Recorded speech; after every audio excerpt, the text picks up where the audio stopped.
ఈ రాత్రికాల సమయంలో దేవుని వాక్యాన్ని మనం ధ్యానించుకుందాం. ఈ సమయం ముందు మనం ఆలోచన చేసినట్లయితే దేవుని ప్రజలు దాదాపు దేవునికే భయపడుతున్నామని చెబుతారు. కానీ దేవుని ప్రజలు దేవునికి భయపడుతున్నారా లేదా అని ఆలోచన చేయాలి. సపోజ్ మనం ఆలోచన చేసుకున్నప్పుడు ఉదాహరణకి మనమే పరిశీలన చేసుకోవాలి. నేను దేవునికి భయపడుతున్నానా లేదా ఇంకా వేటికన్నా భయపడుతున్నానా అని ఆలోచన చేసినప్పుడు వాక్య భాగం ఏం సెలవిస్తుందంటే, దేవుని ప్రజల గురించి మనం ఆలోచన చేసినప్పుడు మత్తయి సువార్త 10వ అధ్యాయము 28వ వచనం మనం గమనించినప్పుడు, మత్తయి సువార్త 10వ అధ్యాయము 28వ వచనంలో అక్కడ మాట్లాడుతూ ప్రభు అయినటువంటి యేసుక్రీస్తు ప్రభువు వారు మాట్లాడుతూ 28వ వచనము, మరియు ఆత్మను చంపనేరక దేహమునే చంపువానికి వారికి భయపడకుడి. ఆత్మను చంపనేరక దేహమునే చంపువారికి భయపడకుడి కానీ అని మిగతా మాటలు మాట్లాడుతుంటాడు. కానీ మనం ఇప్పుడు ఏం చేస్తున్నామంటే, ఆత్మను చంపనేరక దేహమునే చంపువారికి భయపడుడి అని ఆలోచన చేయాలి. భయపడకుడి కానీ అని ఆలోచన చేయాలా. ఇప్పుడు భయపడుడి అని ఆలోచన చేయాలా, భయపడకుడి అని ఆలోచన చేయాలి. మనం ఇప్పుడు దాదాపు మనం పరిశీలన చేసినప్పుడు దేహాన్ని చంపేటువంటి శక్తి ఎవరికి ఉంటుంది? ఈ భూమి మీద మనుషులకు ఉంటుంది. దేహాన్ని చంపేటువంటి శక్తి ఈ భూమి మీద మనుషులకు ఉంటుంది. కానీ భూమి మీద పుట్టినటువంటి ప్రతి మనిషి ఎటువంటి శక్తి సామర్థ్యం కలిగినటువంటి వ్యక్తి అయినా కూడా ఆత్మను మాత్రం ఏమి చేయలేడు. ఆత్మను కనీసం కూడా చూడలేడు. ఆత్మని చంపేదానికి అతనికి ఎంత సాయ శక్తుల ప్రయత్నం చేసినా అతడు ఏమీ చేయలేడు. కానీ ఇక్కడ ఎందుకు మనం ఆలోచన చేయాలంటే, దేహమును చంపువారికి భయపడకుడి, ఆత్మను చంపనేరక దేహమును చంపువారికి భయపడకుడి అన్నాడంటే, దాదాపు ఈ భూమి మీద మనుషులకు భయపడొద్దు.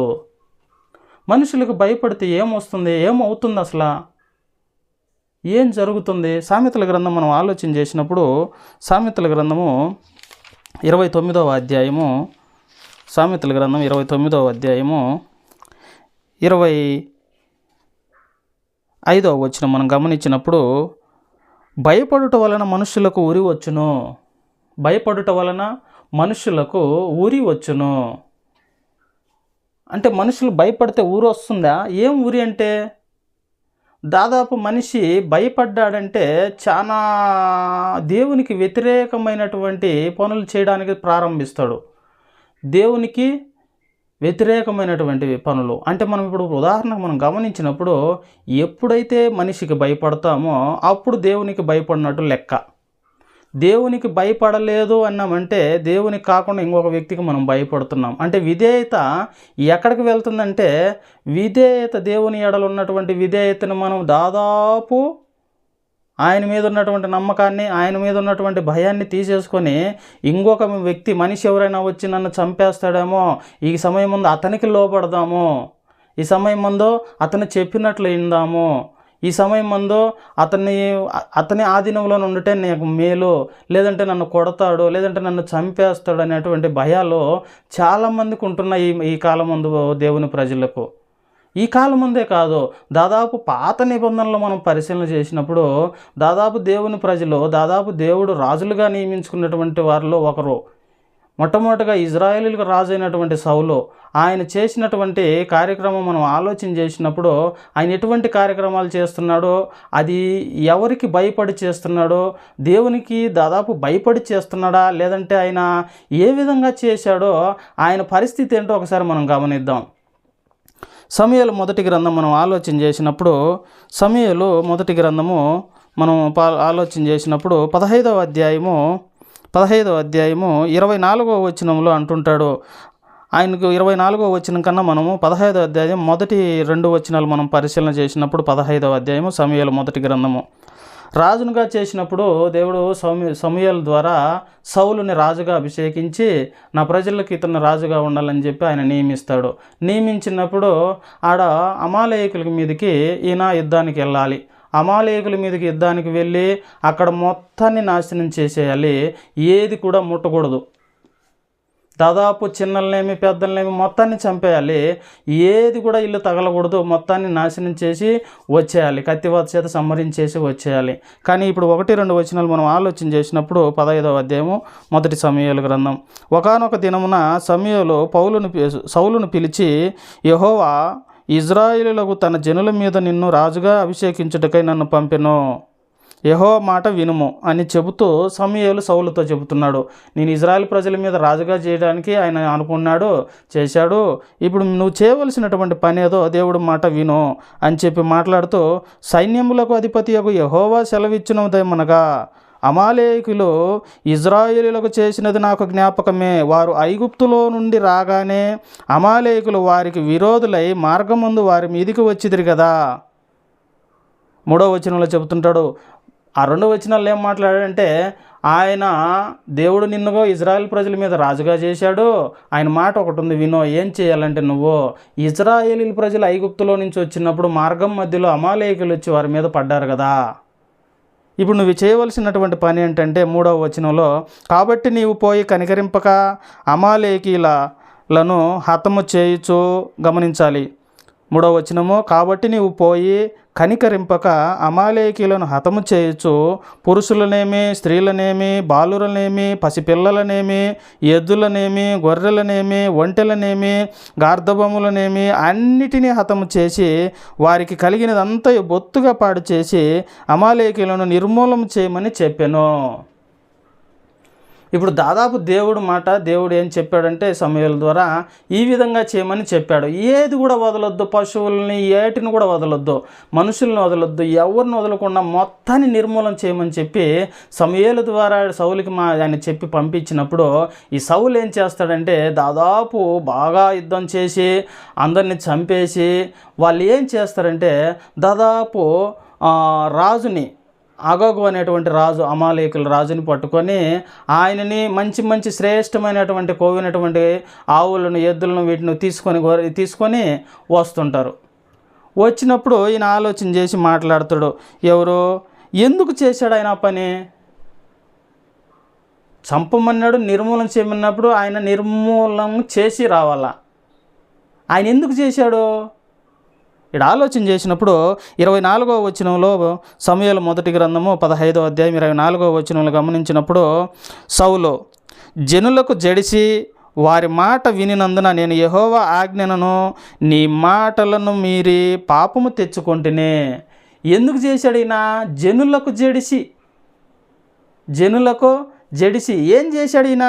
పైనుంచి మనం గమనించినప్పుడు దాదాపు పైనుంచి మనము 18వ వచనం నుండి మనం గమనించినప్పుడు, మరియు యెహోవా నిన్ను సాగనంపి నీవు పోయి పాపాత్ములైన అమాలేకులను నిర్మూలన చేయము, వారు లయమగు వరకు వారితో యుద్ధం చేయమని సెలవీయగా నీవు ఎందుచేత యెహోవా మాట వినక దోపుడు మీద ఎగబడి ఆయన దృష్టికి కీడు చేసిదివనెను. అందుకు సౌలు, ఆ మాట అనవద్దు, నేను యెహోవా మాట విని యెహోవా నన్ను పంపిన మార్గమును పోయి అమాలేకుల రాజైన అగగును తీసుకుని వచ్చి తిని, కానీ అమాలేకులను నిర్మూలన చేసి తిని. అయితే గిల్గాలులో నీ దేవుడైన యెహోవాకు బలి అర్పించుటకై జనులు శపితములకు గొర్రెలలోనూ ఎడ్లలోనూ ముఖ్యమైన వాటిని తీసుకొని వచ్చిరని సమూయేలుతో చెప్పెను. అందుకు సమూయేలు తాను సెలవిచ్చిన ఆజ్ఞను ఇక్కడ చెబుతుంటాడు. నువ్వు భయపడ్డావు. ఆయన ఏం చెప్పాడు? నేను జనులకు జడిసి ఈ పని చేశాను, అగోగు రాజును పట్టుకొని వచ్చాను, జనులు శపితమైనటువంటి గొర్రెల్లో ఎడ్లలో వాటిని మంచి కొవ్విన వాటిని తీసుకొని వచ్చారు అంటే ఈడ రాజైనటువంటి ఈయన యుద్ధానికి వెళ్ళినప్పుడు ఈయన చెప్పినట్టు వాళ్ళు వినాలి. కానీ ఈయన ఏం చేశాడంటే అక్కడున్నటువంటి జనులకు జడిసడం అంటే భయపడ్డాడు. భయపడి ఏం చేశాడు? ఆ రాజును పట్టుకొని మంచి కొవ్విన వాటిని తీసుకొచ్చాడు. దేవుడి ఆజ్ఞ ఏంటి? నిర్మూలన చేసేయాలి, అమాలేకీయుల్ని నిర్మూలన చేసేయాలి. ఎవరిని, స్త్రీలను, పురుషులను, ఎడ్లను, గాడిదలను ఏటిని కూడా వదలకుండా నిర్మూలన చేయమని చెబితే ఈయన రాజును పట్టుకొని ఆ సైన్యం అంతా కూడా శ్రేష్టమైనటువంటి కొవ్విన వాటి శపితమైన వాటిలోంటి తీసుకొని దేవునికి బలి అర్పించాలని తీసుకొచ్చారు. దాదాపు ఈయన మనుషులకు భయపడ్డాడు, జనులకు జడిశాను అని చెప్పాడు. జడిసిన తర్వాత ఇక్కడ మాట్లాడితే 22వ వచనంలో, అందుకు సమూయేలు తాను సెలవిచ్చిన ఆజ్ఞను ఒకడు గైకొనుట వలన యెహోవా సంతోషించినట్లు ఒకడు దహన బలులను అర్పించుట వలన ఆయన సంతోషించునా? ఆలోచించుము, బలులు అర్పించుట కంటే ఆజ్ఞను గైకొనుటయో పొట్టేళ్ళు క్రొవ్వు అర్పించుట కంటే మాట వినుటయో శ్రేష్టము. దాదాపు జనులు బలులతో దేవుడు ఏమైనా సంతోషిస్తాడా? బలులు ఇస్తే నేను సంతోషపడాలి, నాకు బలులు ఇవ్వాలి, వీళ్ళందరూ ఆయన కూడా సంతోషించి ఆయన కాదు. కానీ నువ్వు చేయవలసినటువంటి ఏంటంటే ఆజ్ఞను గైకొనాలి, ఆయన మాట వినాలి. ఆయన ఆజ్ఞను ఆయన మాట వినాలంటే దాదాపు దేవునికి భయపడాలి. దేవునికి భయపడితేనే ఆయనకు లోబడే తత్వం వస్తుంటుంది. ఎప్పుడైతే దేవునికి భయపడకుండా జనులకు భయపడతామో దాదాపు మనము పాపం తెచ్చుకున్న వారం అవుతాం. ఇప్పుడు మనం గమనించవలసినటువంటి విషయం ఏంటంటే, ఈయన చేసిన పనికి ఈయనకి ఎటువంటి ప్రాబ్లం వచ్చి పడిందంటే, దాదాపు ఇక్కడే కాదు, మనం గమనించినప్పుడు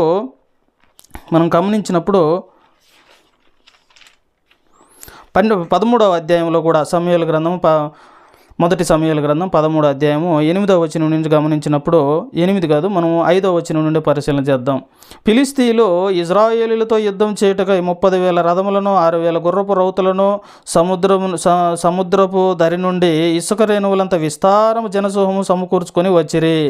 ఫిలిష్తీయులు బహుసైన్యంతో దిగారు. దిగినప్పుడు దాదాపు వాళ్ళతో యుద్ధం చేయాలి ఇజ్రాయేలీలు. ఎవరితో? ఫిలిష్తీయులతో యుద్ధం చేయాలన్నప్పుడు ఏం చేస్తున్నారంటే, ఇక్కడ ఇజ్రాయేలీలు దిగులు పడుచు వచ్చి ఎలాగో దిగులు పడ్డారు. ఇంత సైన్యం దిగారు కదా, ఇప్పుడు మా పరిస్థితి ఏంటి? భయపడుతున్నారు ఇజ్రాయేలీలు. ఎవరికి? ఫిలిష్తీయులకు భయపడుతున్నారు. భయపడుతున్నప్పుడు ఇక్కడ గమనించాలి, ఇజ్రాయేలీలు దిగులు పడుచు వచ్చి తాము ఇరుకులోనున్నట్టు తెలుసుకొని గుహల్లోనూ పొదల్లోనూ మెట్టల్లోనూ ఉన్నత స్థలముల్లోనూ కోపముల్లోనూ దాగిరి. కొందరు హెబ్రీలు యోర్దాన్ నది దాటి గాదు దేశమునకును గిలాదుకునకును వెళ్ళిపోయిరు, కానీ సౌలు ఇంకనూ గిల్గాల్లోనే ఉండెను. జనులందరూ భయపడుచు అతని వెంబడించిరి.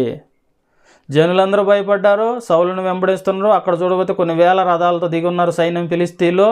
అక్కడ చిక్కిన వాళ్ళు ఎక్కడెక్కడ ఉన్న వాళ్ళంతా మొత్తం కనపడకుండా దాంకున్నారు. వాళ్ళకి కనపడకూడదని దాపెట్టుకున్నప్పుడు వీళ్ళందరూ ఏం చేస్తున్నారంటే 8వ వచనంలో గమనించినప్పుడు సౌలు చేసినటువంటి పని ఏంటో చూడండి. దాదాపు వాళ్ళే కాదు, ఇక్కడ సౌలు కూడా భయపడినట్టు మనకు అర్థమవుతుంది. 8వ వచనం, సమూయేలు చెప్పినట్టు అతడు 7 దినములు ఆగి సమూయేలు గిల్గాలునకు రాకపోవుటయో జనులు తన యొద్ద నుండి చెదిరిపోవుటయో చూచి, సమూయేలు 7 దినాల తర్వాత వస్తారనుకున్నప్పుడు ఆయన రాలేదు. అప్పుడు ఈయనకి సౌలుకి ఏమనిపించింది? జనులందరూ చెదిరిపోతున్నారు. ఇప్పుడు దాదాపు ఈయనలో భయం పుట్టింది. ఫిలిష్తీయుల్ని గెలవలేమేమో, ఫిలిష్తీయులు వచ్చి మమ్మల్ని చంపేస్తారేమో అని భయపడి ఏం చేశాడంటే 9వ వచనం చూడాలి. ఆయన 7 దినములైన తర్వాత రాకపోవటయో జనులు అతని యొద్దకు చెదిరిపోవటయో చూచి అతని యొద్ద నుండి సౌలు యొద్ద నుండి జనులు చెదిరిపోతున్నారు. సమూయేలు 7 దినాల తర్వాత వస్తానని చెప్పి ఆయన రాలేదు. ఇప్పుడు పరిస్థితి ఏమైందంటే బలులు అర్పించాలి దేవునికి. 9వ వచనం మనం గమనించినప్పుడు, దహన బలులను సమాధాన బలులను నా యొద్దకు తీసుకుని రమ్మని చెప్పి దహన బలి అర్పించెను. 10వ వచనంలో మాట్లాడుతుంటాడు, అతడు దహన బలిని అర్పించి చాలించిన వెంటనే సమూయేలు వచ్చెను. దాదాపు ఆయన బలి అర్పించే పని ఇది కాదు. బలి అర్పించేదానికి ఒక గోత్రాన్ని దేవుడు ఎన్నుకున్నాడు. బలులు అర్పించాలంటే వాళ్ళే చేయాలి. ఈయనేంది రాజ్యాన్ని పాలించాలి, యుద్ధాలు ఉన్నప్పుడు యుద్ధాలు చేయాలి, రాజ్యాన్ని నీతిగా న్యాయం జరిగిస్తూ పాలించాలి. అది వదిలేసి వచ్చినటువంటి ఫిలిష్తీయులకు భయపడి తన యొద్దనున్నటువంటి ప్రజలు తన యొద్ద నుండి వైదొలిగిపోవటయో చూచి భయపడి ఆయన దేవునికి భయపడవలసినటువంటి భయాన్ని తీసేసుకొని, అరే ఈ సమయం ముందు నేను బలి అర్పించకూడదు కదా, నేను ఎలాగో బలి అర్పించుదును అని ఆలోచన చేయకుండా ఆయన ఏం చేశాడంటే బలి అర్పించేశాడు. బలి అర్పించిన తర్వాత సమూయేలు అంటుంటాడు 11వ వచనంలో, చాలించిన తర్వాత 10వ వచనంలోని 2వ భాగంలో, సౌలు అతన్ని కలుసుకొని అతనికి వందనం చేయుటకై బయలుదేరగా సమూయేలు అతనితో నీవు చేసిన పని ఏమని అడిగెను. అందుకు సౌలు, జనులు నా యొద్ద నుండి చెదిరిపోవటయో నిర్ణయకాలమున నీవు రాకపోవటయో ఫిలిష్తీయులు మిష్మకులో కూడి ఉండటం నేను చూచి ఇంకనూ యెహోవాను శాంతపరచక మునిపే ఫిలిష్తీయులు గిల్గాలునకు వచ్చి నా మీద పడుదురని అనుకొని నా అంతటి నేనే సాహసించి దహన బలి అర్పించిదనెను.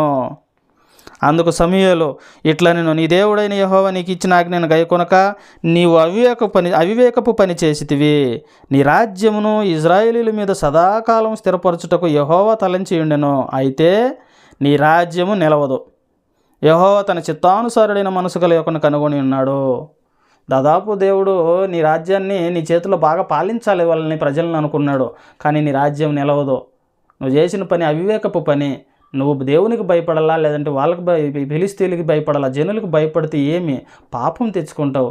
దహనబలులు అర్పించడానికి సంతోషం లేదు. నువ్వు తెగించి చేయకూడని పని చేయకూడదు. అందుకే ఆయన రాజ్యాన్ని తీసి యెష్షయి కుమారుడైనటువంటి దావీదుని రాజుగా నియమించుకున్నాడు. కాబట్టి మనం అందరం కూడా ఏం చేయాలంటే, ఎవరైనా కూడా ఏ ప్రాంతంలో అయినా, ఏ సందర్భాల్లో అయినా, ఏ సమయాల్లో అయినా మనుష్యుడికి భయపడాల్సినటువంటి అవసరం లేదు. మనుషులకు భయపడ్డామంటే ఒకటే ఉంటుంది, ఈ దేహాన్ని చంపగలరు కానీ ఆత్మను చంపలేరు. దాదాపు సౌలు యుద్ధం చేసి లాస్ట్లో ఆయన తన కత్తి మీద తనే పడి చనిపోయే స్థితికి వెళ్ళిపోతుంటాడు.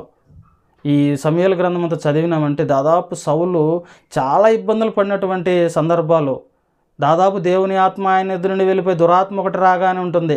దాదాపు దావీదును చంపాలని వెంబడిస్తూ ఉంటాడు. ఈయన దాదాపు దేవుని నుండి దూరం అయ్యి చాలా ఇబ్బందులు పడి లాస్ట్కి ఆయన మరణము, ఆయన కుమారులు కూడా ఘోరంగా మరణించినటువంటి సందర్భము. ఎందుకంటే దేవునికి భయపడాలి. దేవునికి భయపడకుంటే మనుషులకు భయపడతాం. మనుషులకు భయపడ్డామంటే దాదాపు పాపం చేసిన వారు మొత్తము. ఎప్పుడైతే పాపం చేస్తాం మనుషులకు ఊరి వస్తుంది. అందుకే ఈ మత్తయి సువార్త 10వ అధ్యాయంలో మనం మాట్లాడుకున్నట్టు ప్రారంభంలో 10వ అధ్యాయం 28వ వచనంలో చెప్పినట్టు, మరియు ఆత్మను చంపనేరక దేహమునే చంపు వారికి భయపడకూడదు, కానీ ఆత్మను దేహమును కూడా నరకములో నశింపజేయగలవానికి మిక్కిలి భయపడుడి. ఊరికి దేహాన్ని చంపే వాళ్ళకి నువ్వు భయపడి జడుచుకున్నావంటే నీలో ఒక ఆత్మ అనేది ఉంది. ఆ ఆత్మ, ఆ దేహము రెండింటిని చంపేటువంటి ఒక ఆయన ఉన్నాడు. నరకంలో నశింపజేయగలిగేటువంటి ఆయన. ఆత్మను చంపడం అంటే ఎల్లవేళలా హింస పెట్టడం అంత హింస ఉన్నటువంటి నరకంలో వేయగలిగేటువంటి అధికారము, శక్తి కలిగినటువంటి ఒక ఆయన ఉన్నాడు. ఆయనకు భయపడు. దేహాన్ని చంపేటువంటి వారికి ఎప్పటికి భయపడద్దు. అంటే మనుషులకు భయపడితే ఏమవుతుందంటే ఊరి వచ్చి పడుతుందని సామెతల గ్రంథంలో మనం పరిశీలన చేసుకున్నాం. కాబట్టి రాజైనటువంటి సౌలును కూడా దేవుడు వదలలేదు. ఆయన చేసినటువంటి అవివేక పనికి ఆయన రాజ్యం మీద తీసేసి ఆయన మరణం కూడా ఘోరమైనటువంటి మరణాన్ని మరణించాడు. మనం కూడా దేవుని ప్రజలైనటువంటి మనము దేవునికి భయపడుతున్నామా లేదా? ఈ లోక సంబంధమైనటువంటి మనుషులకు, రాజ్యాలకు, ప్రభుత్వాలకు భయపడుతున్నామా? ప్రభుత్వాల కంటే దేవునికి వ్యతిరేకంగా చేయమన్నట్టు మనం ఏవి కూడా చేయకూడదు. ప్రభుత్వానికి లోబడాలి. కానీ దేవుడి దాకా వచ్చినప్పుడు దేవునికే లోబడాలి మనం. కాబట్టి ఆత్మను, దేహమును నరకములో నశింపజేయగలిగేటువంటి ఒక ఆయన ఉన్నాడు. ఆయనకు మాత్రమే దేవుని ప్రజలైనటువంటి మనం అందరం కూడా భయపడాలి. కాబట్టి ఇంత ఓర్పుతో విన్నటువంటి మీ అందరూ కూడా మన ప్రభువు అయినటువంటి యేసుక్రీస్తు నామములో వందనాలు తెలియజేసుకుంటున్నాం.